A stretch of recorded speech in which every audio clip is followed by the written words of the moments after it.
প্রিয় ভাইয়েরা, আমরা হাদিসের মধ্যে আমরা দেখলাম যে মা বাপের দোয়াও কবুল, আল্লাহ পাক মা বাপের বদদোয়াকেও আল্লাহ পাক কবুল করেন। আমি আমার ব্যক্তিগত জীবনের একটা ঘটনা আপনাদের সঙ্গে শেয়ার করতে চাই।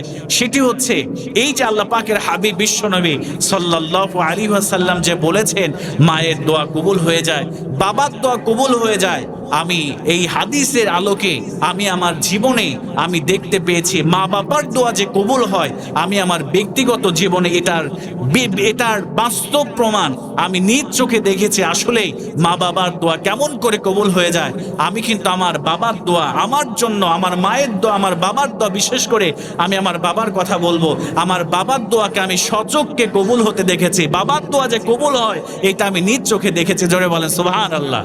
এখন বলতে পারেন হুজুর এটা আবার কেমন কথা বললেন। আমি আমার ব্যক্তিগত জীবনের কথা আপনাদের সঙ্গে একটু শেয়ার করি। দেখেন কেমন করে আমার বাবার দোয়া আল্লাহ পাক সুবহানাহু ওয়া তাআলা কবুল করে নিয়েছে। 2016 সাল, তখন আমি অনার্স সেকেন্ড ইয়ারে পড়ি ইকোনমিক্সে।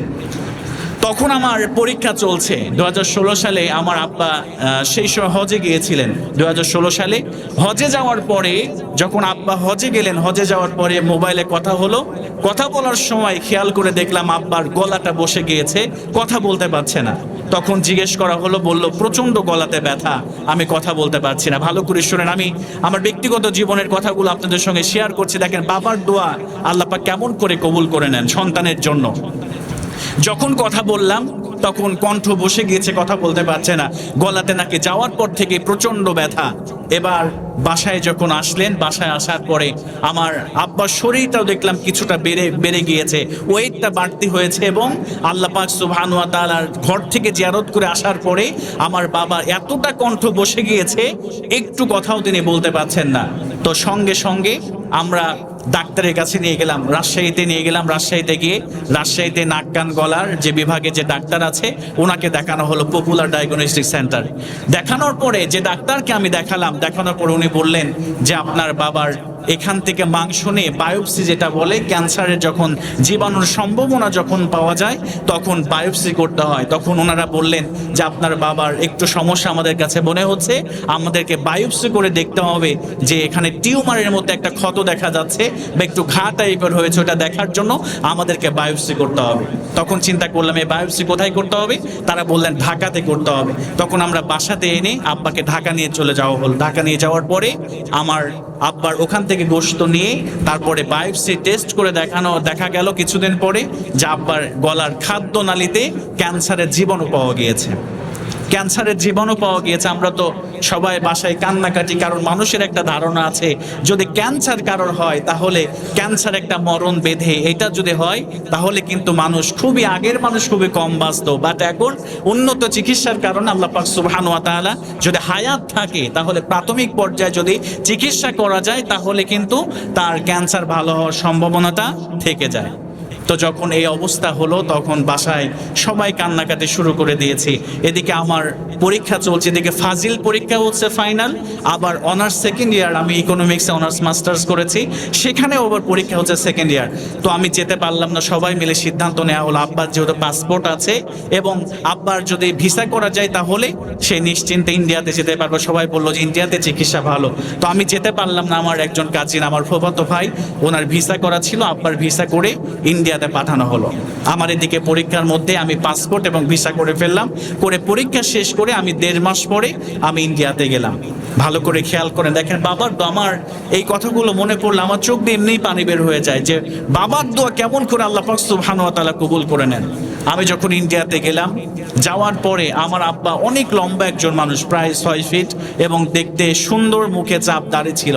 যখন আমি যে হোটেলে আমাদের বাসা ভাড়া নেওয়া ছিল সেই রুমের মধ্যে যখন আমি প্রবেশ করলাম, রুমের মধ্যে ঢুকেই যখন আমার বাবার শরীরের দিকে আমার নজর পড়েছে, আমি হাউমাউ করে কান্না শুরু করে দিয়েছি। এত বড় লম্বা একটা মানুষ, এত সুন্দর চেহারা, এত সুন্দর দাড়ি, মুখ ভর্তি, সেই মানুষটাকে যখন কেমো দেওয়া হয়েছে আর সেই মানুষটাকে যখন রেডিয়েশন দেওয়া হয়েছে, গলাতে দাড়িগুলো সব নষ্ট হয়ে পড়ে গিয়েছে, তারপরে মাথার চুলগুলো নাই, এরপরে শরীরটা শুকিয়ে মনে হচ্ছে যে একদম জড়সড় হয়ে বেডের মধ্যে শুয়ে তার শরীরটা কম্পন হচ্ছে আর বারবার শুধু বমি বমি করে সে বমি বমি ভাব হচ্ছে। আমি পাশে গিয়ে বসলাম। বসার পরে আমি সুন্দর করে পাশে গিয়ে বসে সালাম দিয়ে বসে জিজ্ঞেস করছি যে আব্বা কেমন আছেন। আর আমি গা হাত পাগুলো কাঁপতেছে, আমি গা হাত পাগুলো ম্যাসেজ করে দিচ্ছি। সুন্দর করে ম্যাসেজ করে দেওয়ার পরে আব্বার মুখে শুধু একটাই কথা যে আমি আর বুঝে বাঁচবো না, আমাকে তাড়াতাড়ি এখান থেকে তোমরা বাড়িতে নিয়ে চলো। আমি এখানে মরতে চাই না, আমি বাড়িতে যেয়ে আমি ওখানে গিয়ে মরতে চাই, আমার এখানে ভালো লাগছে না, আমাকে তাড়াতাড়ি বাসায় নিয়ে চলো। তখনও একটা কেমো এখনো বাকি আছে এবং 8টা রেডিয়েশন এখনো বাকি আছে। আমি আব্বাকে বোঝাচ্ছি, আমি অঝর নয়নে কান্না করছি আব্বার ওই দৃশ্য দেখে, যে এত সুন্দর, এত লম্বা চড় একটা মানুষ, এত সুন্দর দাড়ি, মুখে দাড়ি নাই, মাথায় চুল নাই, কি অবস্থা। এবার আমিও কান্না করছি, আব্বাও কান্না করছে। আব্বা বলছে, বারবার এই কথা বলছে যে আমি মনে হয় মারা যাবো, আমাকে এখান থেকে তাড়াতাড়ি বাসায় নিয়ে চলো। আমি কান্না করছি আর বলছে, আব্বা আপনার না কত ইচ্ছা যে আপনার ছেলে বক্তা হবে, আপনার ছেলে আলেম হবে। ছোটবেলা থেকে বলতেন যে আমার ছেলে ওয়াজ করবে, আমি পাশে বসে শুনবো, আমার ছেলে ওয়াজ করবে, আমি পাশে বসে আমার ছেলের ওয়াজ শুনবো, আমার ছেলেকে আমি আলেম বানাতে চাই। আমাকে যখন মাদ্রাসায় ভর্তি করে দিয়েছিলেন, মাদ্রাসার হুজুরের হাতে হাত রেখে বলেছিলেন যে হুজুর আমার ছেলেটাকে দেখে রাখবেন, আমার ছেলেকে আপনার মতো আমি আলেম বানাতে চাই। আপনি কেন আগে মারা যাবেন? আমি তখনও ওয়াজ শুরু করিনি, বা আমি তখনও জুমার নামাজও তখনও ওইভাবে পড়াই না, হয়তো বা 2-1 জায়গায় একটু পড়াই। আমার আব্বা যখন আমি এই কথা বলেছি, আমার এখনো পর্যন্ত আমার দৃশ্যটা আমার চোখের সামনে ভাসে। আমার আব্বা কান্না করতে করতে সেই সময় আল্লাহর কাছে দুহাত তুলে দোয়া করলো, আল্লাহ তুমি আমার সন্তানকে আলেম হিসেবে কবুল করো, আল্লাহ তুমি আমার সন্তানকে বক্তা হিসেবে কবুল করে নাও। আল্লাহ পাক সুবহানাহু ওয়া তাআলা যখন এই দোয়াটা করলেন, 1 সপ্তাহের মধ্যে আমরা বাসায় চলে আসলাম। বাসায় আসার পরে আমি জানি না আমার মধ্যে অলৌকিক পরিবর্তন চলে আসলো। আমি সঙ্গে সঙ্গে আমার একটা জুমার নামাজ হয়ে গেল। এরপরে আমি সব সময় আমি পাঞ্জাবি ব্যবহার করতাম, বা শর্ট পাঞ্জাবি যেটাই বলেন আমি ব্যবহার করতাম। 24 ঘন্টা হয়তো বা টুপি দেওয়ার মতো ওই রকম সৌভাগ্য আল্লাহ পাক দান করেছিল না। আমি 10 দিনের মধ্যে আমার জীবনে এতটা পরিবর্তন, আমার পোশাক আশাকে পরিবর্তন, আমার সব কিছুতে পরিবর্তন হয়ে গেল। এবং পরবর্তী বছরে আল্লাহ পাক সুবহানাহু ওয়া তাআলা আমাকে এমন ভাবে কবুল করে নিলেন, আমি ওই ইন্ডিয়ার জমিনে আমার আব্বাকে নিয়ে গিয়ে আমার পাশে বসিয়ে আল্লাহ পাকের কোরআনের কথা আমি ইন্ডিয়ার মানুষদেরকে শুনিয়েছিলাম। জোরে বলেন সুবহানাল্লাহ।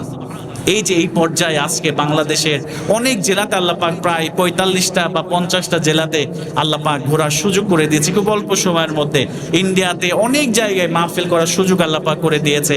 আপনার কলকাতা, হাওড়া, মেদিনীপুর, পূর্ব পশ্চিম, উত্তর দক্ষিণ 24 পরগনা, নদিয়া, মুর্শিদাবাদ, অনেক জেলাতে আল্লাহ পাক সুবহানাহু ওয়া তাআলা আমাকে কোরআনের ময়দানে আল্লাহ পাক কবুল করে নিয়েছে। এজন্য প্রিয় ভাইয়ের, আমি এজন্যই বলি মাঝে মাঝে যে আপনারা বা আমরা শুধু হাদিসের মধ্যে পড়েছি আল্লাহ পাক বাবা মায়ের দোয়াকে কবুল করে, আর আমি সচক্ষে আমার মা আব্বার দোয়া আমি আল্লাহ পাকের দরবার যে কবুল হয় আমি বাস্তবে এটা দেখতে পেয়েছি। জোরে বলেন সুবহানাল্লাহ।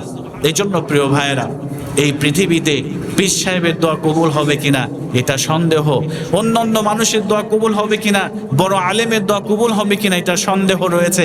কিন্তু আব্বা আম্মা যদি আমার আপনার জন্য দোয়া করে, সন্তানের জন্য দোয়া করে, আল্লাহ পাক সুবহানাহু ওয়া তাআলা ওই দোয়াকে কখনোই ফেরত দেবেন। এর জন্য আসুন আমাদের যাদের বাবা মা বেঁচে আছে আমরা সবাই মিলে আমরা চেষ্টা করব আমাদের আব্বা আম্মার সঙ্গে আমরা উত্তম আচরণ করার, আমরা সদাচরণ করব, আমরা তাদের সঙ্গে আমাদের যত সুন্দর ব্যবহার আছে আমরা সবটুকু ব্যবহার দিয়ে আমরা তাদের সঙ্গে উত্তম আচরণ করব ইনশাআল্লাহ।